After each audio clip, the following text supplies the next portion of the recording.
네, 잠금 해제 시간으로 이어가도록 하겠습니다. 간밤 미국 증시에서는 계속해서 랠리를 나타내는 모습이 지수에서도 종목에서도 나타나고 있는데 우리 증시는 좀 다른 모습을 나타내고 있죠. 코스피 지수는 2,460선 지나가고 있고요. 코스닥 지수가 1% 이상 밀리면서 827선에서 움직이고 있습니다. 2차 전지주의 약세가 계속해서 길어지고 있기도 하고요.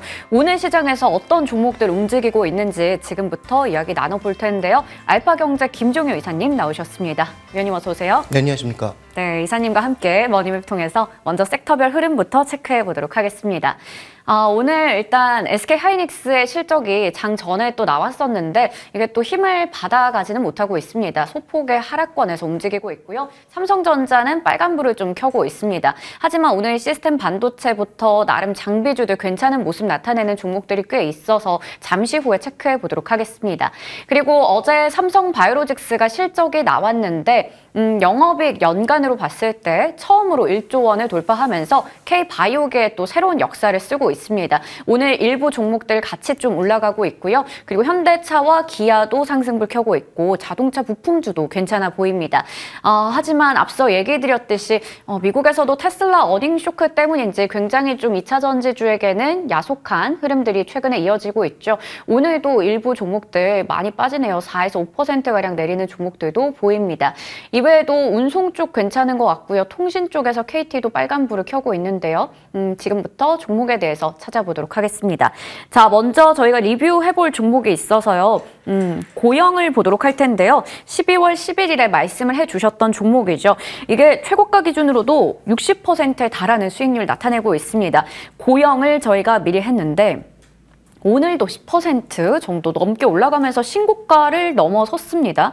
이 종목 목표 주가 훌쩍 넘어서 이제 2만 원 위에서 움직이고 있는데요. 오늘 같은 시장에서 강한 시세 보이는 만큼 이제 여기서 좀 수익을 실현할 적절한 그 익절가가 필요할까요? 네, 일단 뭐 고점을 우리가 알 수 없죠. 저점을 알 수 없듯이 고점도 알 수 없는데 제 생각에는 적절한 어떤 밸류를 벗어나고 있는 상황이기 때문에 분할 매도의 시작점이라는 말씀은 계속 드리고 싶습니다. 뭐 2차 전지도 마찬가지였고 이 종목들도 마찬가지죠. 지금 현재 엔비디아나 AMD도 적정 수준에서 움직이고 있는가는 우리가 좀 더 시간을 두고 평가해 볼 내용인 것 같고요. 엔비디아와 AMD급이 아닌데 주가는 그것만큼 움직이고 있는 제주반도체를 포함한 일부 코스닥의 중소형주들도 모두 동일합니다. 고점 알 수 없죠. 물론 더 올라갈 수 있고 당장 내일부터 급락할 수도 있지만 여기서 중요한 것은 그들이 정말 펀더멘탈을 반영하고 있느냐 아니면 수급과 심리에 묶여서 주가만 혼자 날아가고 있는 것이냐에 대한 판단을 명확하게 해보실 필요가 있는데 고용의 내용이 없는 종목은 아닙니다만 현재 주가가 과연 정부의 정책이나 여러 가지 긍정적인 장비 판매, 로봇 판매에 펀더멘탈을 더해도 적정 수준에서 움직이고 있느냐 판단해 봤을 때 저는 그렇게 보지 않는다는 거죠. 당연히 분할 매도의 시작점이고요. 고점을 정확하게 알 수 없기 때문에 뭐 얼마나 팔아야 될지는 각자 본인이 결정하셔야 되겠지만 저는 최소한 뭐 이 종목을 사서 50% 이상의 수익이 났다면 50% 정도는 과감하게 이익 실현하고 나머지 그 100%의 물량을 가지고 더 가져가야 될지를 고민하겠습니다. 뭐 그 외에 IT 부품주를 말씀드렸던 것, 그 다음에 반도체 소재를 말씀드렸던 종목군들도 뭐 대부분 목표가에 왔거나 목표가 부근으로 왔는데 그렇다면 뭐 신규 매수는 좀 멈춰야 되지 않느냐. 대표적으로 뭐 나무가라든지 그 다음에 뭐 솔브레인이라든지 이런 종목군들도 대부분 제가 생각하는 어느 정도의 밸류에 왔기 때문에 그러면 추격 매수는 좀 멈춰야 되는 것이 아닌가 이렇게 보고 있습니다. 네, 좋습니다. 지금 사실 많이 올라가고 있기도 하고 저희 설정해 주셨던 목표 주가를 훨씬 넘어섰습니다. 그렇기 때문에 이런 상황에서는 우리가 고점을 또 속단하기는 어렵기 때문에 지금은 적절하게 차익을 실현해보자 이렇게 좀 정리해 주셨습니다. 자, 다음 종목으로 넘어가 볼 텐데요. 앞서 머니맵에서 체크해봤던 삼성바이오로직스입니다. 오늘도 1% 정도 올라가고 있고요. 80만 원을 또 앞두고 있죠. 전고점이 83만 원 정도였는데 이게 어닝 서프라이즈가 나왔고 뭐 자회사인 삼성바이오 에피스도 실적이 좋았습니다. 그러다 보니까 일단 주가가 또 힘을 받아가고 있어요. 전고점까지 좀 봐도 될까요? 증권가 목표 주가는 100만 원이거든요. 네, 뭐 이 종목은 좋을 때 항상 목표가 그 정도 나왔다가 네. 좀 뭔가 안 좋아지면 목표가 하향하는 것이 뭐 일반적인 있는 상황인데요. 자, 이번에 실적 좋았지만 제가 80만 원 설정드린 것은 그때도 분명히 언급드렸는데 신규 매수를 금지해야 된다라는 정도의 가격이 80만 원이라는 거죠. 분명히 올해 주요 트렌드입니다. 신약들이 여러 가지가 대기하고 있고 그다음에 삼성바이오로직스의 추가적인 공장 증설이 지속되고 있다면 현재의 주가 상승에 쉽게 멈출 것 같지는 않지만 저는 뭐 100만 원, 110만 원의 목표가가 조금은 뭐 비현실적이라고 판단하고 있기 때문에 그런 관점에서 본다면 적어도 80만 원 위에서 추격 매수하는 것은 좋지 않은 방법이다라고 판단하고 있고 뭐 그 외에 뭐 한미약품이나 뭐 동아이스티나 아니면 뭐 종근당처럼 여러 번 언급드렸던 이런 종목군들도 주가가 이렇게 급등하는 구간에 쫓아가시기보다는 오히려 조금 눌릴 때 올해 제약바이오의 성과가 일부 보일 것으로 예상되는 종목군들 중심으로 저점 매수를 하는 것이 낫겠다. 삼성바이오로직스도 80만 원 이상에서는 추격 매수 금지, 오히려 주가가 조정을 받을 때 70만 원 정도 이하 혹은 70만 원 정도의 부근에서 다시 한번 재매수를 하실 것을 말씀드리고 싶습니다. 네. 80만 원 위에서는 우리가 추격 매수를 하지 않고 이제 눌림목을 좀 공략해보자라는 관점에서 얘기 주셨습니다. 이렇게 두 종목을 리뷰해봤고요. 이번에는 섹터에 대한 이야기입니다. 굉장히 오랜 기간 적자를 좀 나타냈던 쪽이고 사실 증권가 눈높이도 많이 낮춰져 있어요. 석유화학 섹터인데 오늘은 또 오르고 있긴 합니다. 하지만 이건 좀 길게 봐야 될 것 같기도 하고요. 어떻게 보면 시장에서는 올해 초부터 이미 업종으로 봤을 때 많이 외면이 되어 있었던 섹터인데 이거 반등세가 오늘부터 해서 이렇게 유지가 될까요? 네, 대한유화와 롯데케미칼 두 종목이 모두 3일 연속으로 강한 양봉을 형성하면서 뭔가 분위기 반전을 꾀하고 있는데요. 여기서 이 종목이 더 좋다, 더 오를 것 같다 이런 말씀을 드리고 싶은 게 아니고 네. 이게 정말 최악의 지금 상황이잖아요. 중국이 뭔가 부양책 쓴다고 해서 이들에게 뭐가 돌아오겠어요? 안 돌아옵니다. 그러면 이 종목을 왜 말씀드리고자 하는 것이냐? 일단 주가는 뭔가 기대감을 가지고 선반영하기 시작한다라는 것이고요. 그럼 어떤 기대가 선반영될 거냐? 구조조정에 대한 기대가 선반영될 수 있다는 거죠. 만약에 중국의 수요가 올라오지 않아서 이들이 정말 살아갈 수 없는 그런 상황이 되면 모두 끌고 갈 수 없죠. 굉장히 뭐 해당 업종에 종사하시거나 해당 업종 내에 계신 분들께는 죄송한 얘기가 되겠습니다만 그러면 과감한 구조조정을 할 수밖에 없죠. 서로 팔 거 팔고 살 거 사서 더 경쟁력을 강화하든지 아니면 인도 같은 새로운 시장에 진출해서 새로운 어떤 수요를 스스로 창출해내든지 아니면 더 고단위의 그 산업으로 옮겨서 이익을 낼 수 있는 그런 구조로 가든지 그런 것을 단행해야 되겠죠.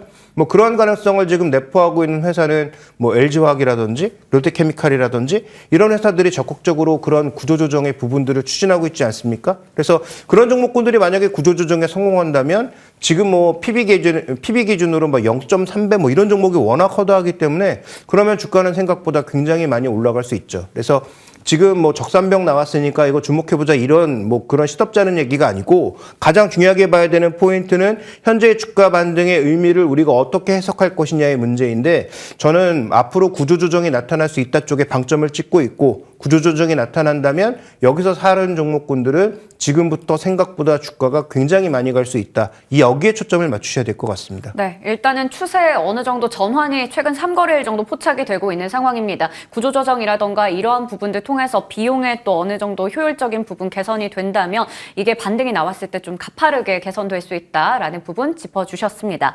자, 개장 특징주 알아봤고요. 오늘의 종목들 확인해 보겠습니다. 먼저 첫 번째 종목은 원익 QNC 볼 텐데요. 지금부터가 진짜다. 올해 최대 실적에 대한 기대감이 있죠. 이 종목도 제가 이미 한번 말씀을 뭐 11월 달인가요? 드린 저 이전에 한번 드린 적이 있고, 그 이후에 주가는 이미 올라온 상황인데, 실제로 실적이 좋아지는 건 올해부터라는 거죠. 그래서 준비된 그림을 보시면, 전반적으로 영업이익률의 개선도 더 크게 나타날 것으로 보여지고 있고, 그 다음에 매출도 크게 늘어날 것으로 예상되고 있는데 이게 단순하게 지금 반도체 쪽만 엮여 있는 게 아닙니다. 지금 여기서 하는 원익 쿼츠, 이 쿼츠라고 하는 것 자체가 일종의 석영인데 네. 이런 고순도 석영 같은 경우에는 쓰는 곳이 생각보다 굉장히 많다. 그게 핵심 포인트고요. 그러다 보니까 생산해내는 곳은 이쪽 그 쿼츠 제작 산업이라고 하는 게 이미 과점화된 시장이라는 거죠. 누군가 새로 들어와서 다시 또 시설 투자 엄청나게 해서 무언가를 이뤄낼 수 있는 시장이 아니라는 거고요. 그 대표적인 회사인 모멘티브를 원익그룹이 가지고 있다는 게 핵심 포인트인 거죠. 그러면 그 쿼츠 가격이 올라갔을 때, 석유 가격이 올라갔을 때 그 수혜를 가장 극적으로 받아들일 수 있는 회사다. 그래서 이 회사가 만약에 쿼츠웨어만 만드는 회사였으면 별 관심이 없는데 석영을 생산하는 그 모멘티브라고 하는 자회사 자체를 이미 보유하고 있다는 게 핵심 포인트입니다. 그래서 그 쿼츠웨어 가격이 올라가게 되면 그 수혜를 가장 극적으로 받을 수 있고 마진율도 가장 높일 수 있는 대표 기업이라는 점에서 저는 뭐 동진 세미캠과 함께 그다음에 뭐 같은 종목이라는 점이 아닙니다. 반도체 쪽의 주요 소재 기업인 한솔케미칼, 뭐 동진 세미캠, 그다음에 솔브레인 같은 종목과 더불어 어떻게 보면 소재 우리나라 국내 소재 4대 천왕 종목으로서는 여전히 관심이 있을 수밖에 없다. 이렇게 판단하고 있습니다. 네, 여전히 관심권에서 좀 봐야 하는 종목인 것 같습니다. 두 번째가 바로 업황에 대한 부분이 될 텐데 반도체 업황 올해부터 괜찮을 거야 라는 얘기 작년 말부터 들렸기 때문에 이미 이러한 기대감 좀 담겨 쓴 건 아닐까요? 네. 그럼에도 불구하고 이 회사가 지금 하고 있는 아까 말씀드렸던 그 쿼츠웨어의 지금 사용처를 보시면 CVD라고 하는 화학 증착 장치에도 쓰이죠. 애칭에도 쓰이죠. 그다음에 세정에도 쓰이죠. 여러 가지 공정에 지금 다 들어가고 있단 말이죠. 그러면 지금 현재 구간에서 우리가 추가적인 증설이 없다고 치더라도 반도체에 추가적인 증설이 없다고 치더라도 낮아진 가동률을 끌어올리는 것만으로도 일단 수익성이 올라갈 수 있다는 거죠. 거기다 아까 뭐라고 말씀드렸죠? 쿼츠웨어 가격이 지금 뜨고 있다. 왜냐하면 이 고순도 석영이라고 하는 건 태양광에서도 쓰고 반도체에서도 쓰고 그 여러 가지 소재 산업에서 다 쓰이고 있는 상황이기 때문에 전반적으로 지금 수요가 올라가고 있다라는 거죠. 그래서 이 쿼츠웨어의 가격 자체가 상승하고 있고 이런 쿼츠 하나만 봤을 때도 다양한 그런 공정에서 쓰이고 있는 상황이기 때문에 올해의 전반적인 실적 그 상향은 제가 보기에는 경우에 따라서 오히려 뒤로 가면 갈수록 더 높일 수도 있겠다. 그래서 이 회사의 지금 전체적인 추이를 지금 전약 후강으로 보고 있고 주가는 뭐 전강 후강으로 보고 있는데 뭐 주가가 전강 후강으로 갈지는 모르겠습니다만 어쨌든 제가 생각하는 상승 여력은 더 남아있다라고 판단하고 있는 것이죠. 네, 추가적인 상승 여력이 남아있다면 지금의 밸류는 어떻게 판단하시는지 궁금합니다. 네, 지금 현재 밸류가 싸지 않습니다. 네. 그래서 이익이 얼마나 올라오느냐가 중요하다라고 판단하고 있는데 지금 현재 이 PR 밴드를 보시면 지금 현재 20배가 약간 안 되는 정도의 수준에서 머물고 있는데 지금 이 정도 컨센서스에서 머물게 된다면 제가 보기에 목표 가격에 거의 도달한 상황이에요. 그런데 만약에 아까 말씀드렸던 대로 올해 뭐 2분기, 3분기를 거치면서 마진이 상향된다면 이익이 올라간다면 그러면 당연히 그 PR도 올라갈 수밖에 없는 상황이기 때문에 PR 20배를 우리가 목표치로 정했을 때 제가 생각하기에 이 종목의 목표가는 아직도 위로 한 20% 이상이 남아있다라고 보고 있는 것이죠. 그래서 3만 원 중후반대 정도의 목표가를 정확하게 뭐 어느 정도의 가격이라고 보기보다는 PR 20배 그리고 올라가는 이익만큼의 PR 20배를 곱해서 이 종목의 목표가를 산출하는 것은 매우 합리적이다라고 판단하고 있고요. 그래서 지금 현재 보고 있는 컨센서스 정도에서 최고와 최저의 중간값 정도가 한 1,800원 정도 되니까 일단 36,000원을 말씀을 드렸는데요. 올해 만약에 실적이 상향된다면 목표가도 계속 추가적으로 끌어올릴 수밖에 없는 대표 기업이다. 그런 측면에서 저는 뭐 여전히 매력적인 종목이라고 보고 있습니다. 네, 좋습니다. 36,000원의 목표 주가 잡아주셨고요. 추가적으로 상승 여력도 있어 보입니다. 자, 다음으로 CS 윈드 확인해 볼 텐데요. 이거 신재생 쪽은 아무래도 올해 최대 변수는 미국의 대선이기 때문에 이 말은 계속해서 나오는 것 같습니다. 트럼프가 최대 악재인 것인지 위기의 IRA 이거는 대선 뭐 끝날 때까지 좀 봐야 되나요? 계속? 네. 이 종목도 11월 달에 말씀을 드렸고 그의 주가 많이 올라왔습니다. 네. 그러면 지금 현재 구간에서 뭐 트럼프가 될 것 같으니까 다시 또 주가가 막 변동성을 보이고 있는데 그러면 지금 놔야 되느냐라는 것을 살펴볼 필요가 있는데요. 일단 계획상으로 봤을 때 미국의 풍력 발전 설치량은 단 한 번도 줄지 않고 그다음에 드라마틱하게 가장 늘어나는 것 2025년부터 26년 넘어가는 사이입니다. 왜 그러냐면 이 종목이 어떤 여러 가지 그 사전적인 절차를 거쳐야 되는 상황이기 때문에 지금부터 추진해도 실제로 늘어가는 상황은 뒤로 2년 정도 늘려서 가야 되는 상황인 거죠. 그러니까 아마도 주가는 26년에 저 정도의 그 설치량이 증가한다면 주가의 움직임 자체는 올해부터 나타나는 게 정상이라는 거죠. 그다음에 지금 트럼프가 되면 과연 IRA 법안을 다 뒤집을 수 있느냐? 알 수 없습니다. 지금 뭐 의회를 뒤집는 거는 불가능하죠. 일단 기본적으로 자기가 이긴다고 해도 하원을 잡고 있는 공화당이 전부 다 오케이 해준다는 보장도 없을 뿐더러 상원에서는 여전히 허들이 있기 때문에 법상으로 넘을 수 없으나 과연 대통령령으로 어디까지 이런 법안에 펜스를 칠 수 있느냐는 우리가 뭐 쉽게 알 수 없기 때문에 그래서 트럼프라고 하는 이슈가 있긴 하지만 그렇다고 지금 이 가고 있는 방향을 전체적으로 다 되돌릴 수는 없다.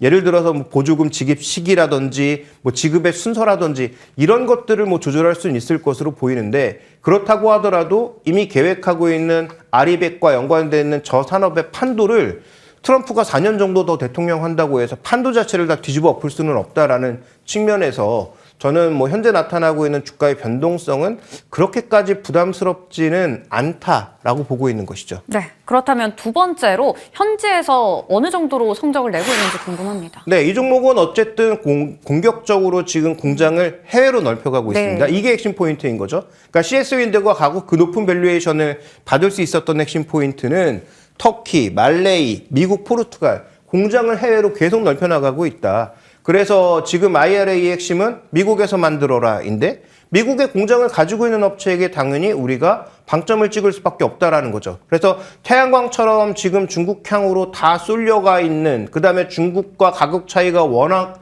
많이 나서 회사들 입장에서는 보조금을 포기하고서라도 중국 걸 선택할 수 있는 어느 정도의 그 흐름이 나타나는 것과는 다르게 아예 풍력업체인 CS윈드가 미국으로 들어가서 만들고 있고, 상대적으로 포르투갈처럼 뭔가 피해갈 수 있는 그런 지역으로 발을 넓힌 상황이기 때문에, 그러면서 전반적으로 매출이 증가하고 있는 상황이고요. 지금 뭐 미국 공장은 당연히 증설할 것으로 보이고, 그 다음에 그 외 지역 쪽에 또 추가적인 증설을 통해서 일단 매출의 전반적인 상향이 나타나고 있는 상황인 데다가, 그 다음에 뭐 베스타스나 여러 큰 업체들과 계속 묶여가고 있는 것이 발견되고 있는 상황이기 때문에 성장 스토리는 일단 꺾이지 않았다라는 게 핵심이라는 거죠. 그래서 해외에 공장 가지고 있고 미국의 여러 가지 법안과 관련된 불확실성도 피해갈 수 있는 CS 윈드에 대해서는 지금 그렇게 크게 흔들릴 만한 자리는 아니다, 이렇게 좀 판단하고 있습니다. 네, 지금 흔들릴 자리가 아니다라고 하셨는데 그러면 현재 밸류는 적정한가요? 네, 그 문제가 이거죠. 그러니까 이런 26년까지 어떤 공격적인 흐름을 반영하다 보니까 밸류 자체가 지금 뭐 굉장히 낮아 보이지만 포워딩 했을 때도 그렇고 트레일링으로 하면 더 비싸고, 그래서 지금 뭐 거의 뭐 40배 육박하는 그런 주가에서 계속 밀렸다가 올랐다가를 반복하고 있는 상황입니다. 그러면 여기서 핵심 포인트는 딱 한 가지. 작년처럼 프로젝트 하나 쓰러졌다라고 하면 급락이 나올 거고요. 네. 그다음에 프로젝트가 여전히 계속 양호하게 유지되고 있다는 얘기가 나오면 높은 밸류도 굉장히 잘 버틸 겁니다. 왜냐하면 지금 이 기업은 아까도 보셨던 것처럼 26년도에 만들어질 그런 여러 가지 프로젝트의 시작점이 올해이기 때문에 그런 거예요. 그래서 그 시작점에 있는 올해는 프로젝트가 중간에 엎어지거나 넘어지는 그런 양상이 발견하지 않으면 현재 주가도 보기에는 어렵다. 그래서 11월 달에 말씀드릴 때는 목표가를 산정하지 않았는데 네. 일단 이번에는 기술적으로 전고점 부근이라고 할 수 있는 7만 원 초반대 정도의 목표가를 단기적으로 제시 드리겠고요. 그 정도의 목표가를 달성한 이후에 추가적으로 더 폭발을 하려면 아마도 이익이 빠르게 늘어나거나 추가적인 프로젝트의 확산, IRA의 보조금을 그대로 받을 수 있다는 어떤 전제가 깔려야 그 위에 추가적인 상승이 가능하다. 그래서 지금 말씀드렸던 6만 원 후반대, 7만 원 초반 정도의 목표가를 기술적으로는 설정해 볼 수 있을 것 같습니다. 네, 기술적인 목표 주가로 6만 원 후반대부터 7만 원 초반대까지 잡아주셨습니다. 이렇게 오늘 종목에 대한 이야기 풀어봤고요. 지금까지 알파경제 김종효 이사님과 함께했습니다. 고맙습니다.